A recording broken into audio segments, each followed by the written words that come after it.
There's a tension we all live with, whether we acknowledge it or not. We spend so much energy trying to control things that were never ours to control in the first place. Other people's opinions, the outcome of situations, the future, the past. We grip tightly, white-knuckled, exhausted, trying to hold together a world that God never asked us to manage. And in doing so, we neglect the one thing He did give us authority over: ourselves. Scripture is clear. Above all else, guard your heart, for everything you do flows from it. Not control the world, not fix everyone around you, not manage every outcome. Guard your heart, steward your mind, tend to your soul. This is where your true power lies, not in controlling circumstances, but in choosing your response to them. And when you finally release what was never yours to hold, you'll find freedom you didn't know was possible. Part 1: Letting go of what you can't control. Every day, life hands you things you cannot control. Someone's response to your kindness, the economy, the weather, a diagnosis, a delay, a betrayal. And when these things happen, there's a choice to make. Will you exhaust yourself trying to change what's unchangeable? Or will you release it into God's hands? Jesus said, "Can any one of you, by worrying, add a single hour to your life?" The answer, of course, is no. Worry doesn't change outcomes, it only changes you, and rarely for the better. So here's the practice. Every time anxiety rises, every time you feel that pull to control something beyond your reach, pause. Ask yourself, can I control this? If the answer is no, let it go. Not with bitterness, not with defeat, but with trust. Cast all your anxiety on Him because He cares for you. The strength in letting go is not about giving up. It's about choosing where to place your focus, your peace, your energy, your time. These are yours to steward. Hold them tightly. Direct them toward the things that truly matter. Part 2: Holding on to what you can control. But this isn't always easy, is it? We're creatures of habit, and it's easy to get swept up in the constant flow of external chaos. We feel like we have to be involved in everything, always. The pressure to keep up, to engage, to react. It's exhausting, it burns us out. And yet Scripture has always reminded us to step back, to evaluate where our energy is going. Do not conform to the pattern of this world, but be transformed by the renewing of your mind. This means you need to set clear boundaries in your life, not just with others, but with yourself. Identify the things that drain you unnecessarily. The more you focus on your internal world, the way you think, your reactions, your inner peace, the more you'll realize that most of the things you worry about don't need your attention. There's a certain beauty in this realization, a sense of freedom that comes with acknowledging that not everything requires your energy. The less you fight against what you can't control, the more power you reclaim over your own mind. Part 3: The power of your thoughts. This isn't to say you should become indifferent to the world around you, far from it, but it's about having the wisdom to know what matters and what doesn't. The way we think shapes everything. We are the architects of our own minds. What we believe, how we react to others, the stories we tell ourselves. These are all within our grasp. As a man thinks in his heart, so is he. This simple but profound statement is a call to stewardship of your inner world. We get so caught up in trying to control everything around us that we forget to focus on the one thing that can truly change our lives: how we think. If you're constantly reacting to the chaos outside, you'll never feel truly at peace. But if you focus on cultivating a mind that responds with calm and clarity, you'll realize that the world's madness doesn't have to affect you in the same way. Your thoughts are yours to control, and within them lies your power. Part 4: Examining your beliefs. This isn't just about avoiding distractions or keeping a positive mindset. It's about the deeper, more uncomfortable work of examining your beliefs and thought patterns. Every time something goes wrong, ask yourself, what do I believe about this situation? What story am I telling myself? Often our reactions are driven by unconscious beliefs that tell us we're not enough, that we can't handle something, that the world is against us. But once you realize that you have the power to shape your own beliefs, everything shifts. Instead of reacting with fear or frustration, you begin to choose a response grounded in clarity and strength. You don't need to control the outcome. You just need to control how you engage with it. We demolish arguments and every pretension that sets itself up against the knowledge of God, and we take captive every thought to make it obedient to Christ. When you stop letting your beliefs dictate your actions, you reclaim your autonomy. The world might still be chaotic, but your response can be steady rooted in God's truth. Part 5. Letting go of unnecessary opinions. The world is full of noise. Opinions flying at us from every direction. Social media, news, conversations with friends. Everyone has something to say. It's easy to get swept up in all of it. You're bombarded with the latest hot takes, the next big debate, the outrage of the moment. The temptation is strong to join in, to have an opinion on everything, to react to every little thing that catches your attention. But what if I told you that you don't need to? What if I told you that it's okay to simply let go of unnecessary opinions? In fact, it might be the best thing you could do for your peace of mind. The truth is, most of the opinions being thrown around don't directly affect your life or your well-being. They're distractions. They don't add value to your personal growth or happiness. A prudent person sees danger and takes refuge, but the simple keep going and pay the penalty. We live in a time where it feels like everyone is talking, but no one is truly listening. Opinions fly freely, but they often come without understanding or depth. The endless cycle of reactions and debates doesn't move us forward.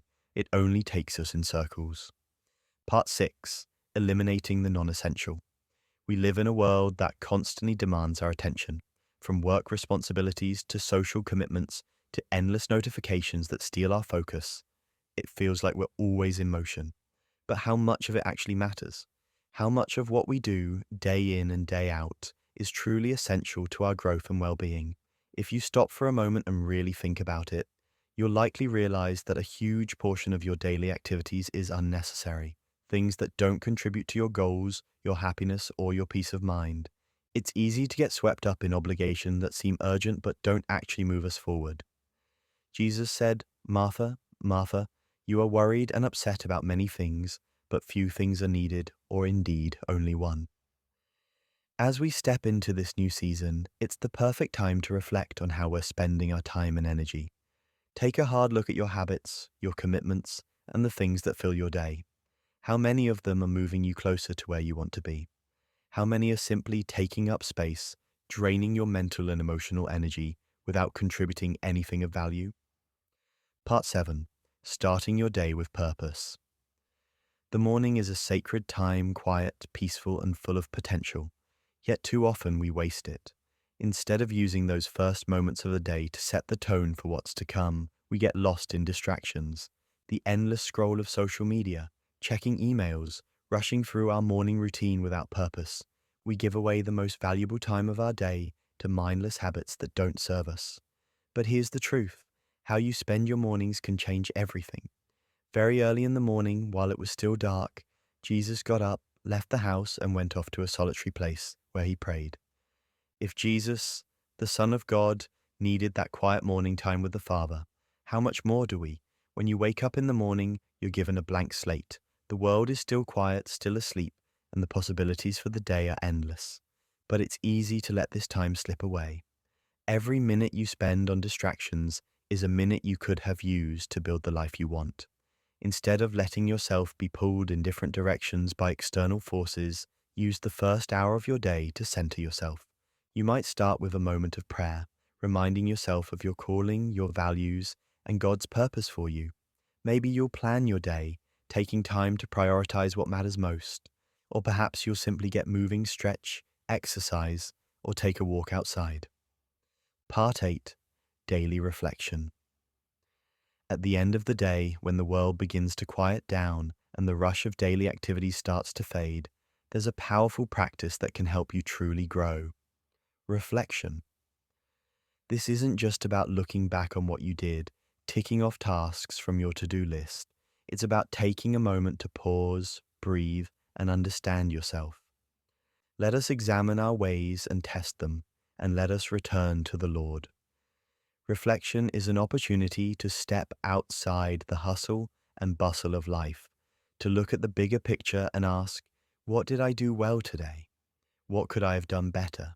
What will I do differently tomorrow? These aren't just questions, they're tools for growth shaping you into a better version of yourself day by day. We often move through life on autopilot, reacting to whatever comes our way without taking the time to fully process it. But by dedicating a few minutes at the end of each day to reflect, you start to break this cycle. Reflection allows you to become aware of your thoughts and actions. It gives you the chance to notice patterns, identify areas of improvement, and celebrate your successes. Part 9: Embracing Discomfort. Life isn't meant to be easy. It's not meant to be smooth sailing all the time, where everything falls perfectly into place and there's no challenge, no struggle. If we're constantly comfortable, we stop growing. Growth comes from facing discomfort, from pushing ourselves in ways that force us to adapt and change. The truth is, it's the hard moments that shape us, that build our strength and resilience.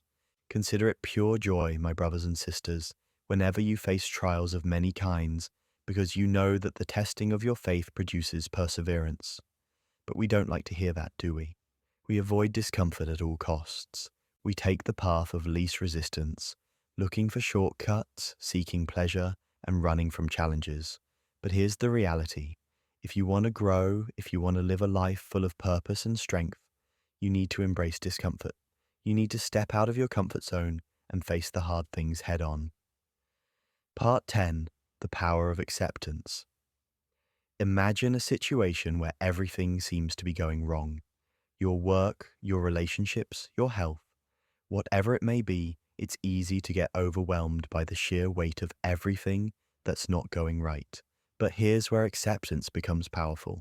It's not about pretending everything is fine or putting on a happy face.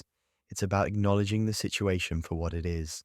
And we know that in all things, God works for the good of those who love him, who have been called according to his purpose. By accepting what's happening, you stop fighting against it and you start thinking about how you can navigate it. Instead of sinking into negativity or despair, you shift your focus to finding solutions. Acceptance doesn't mean giving up. It means choosing to engage with life as it is, not as you wish it were. Acceptance gives you a sense of control in a world that often feels unpredictable and chaotic. It reminds you that your power lies not in changing the world around you, but in choosing your own response. What you hold, what you release. Remember, the power to shape your life is in your hands. No matter what challenges come your way, you have the strength to respond with purpose and resilience. Life may not always go the way you want, but how you choose to engage with it makes all the difference. Release what was never yours to control. Hold tightly to what God has entrusted you with. Your heart, your mind, your choices, and trust that He is faithful to complete the work He began in you. The Lord will fight for you. You need only to be still. If this resonated, I'd love to hear which part spoke to you most. And if you know someone who needs this reminder today, share it. Sometimes the message we need most is the one that helps us let go. This is Mindset and Grace.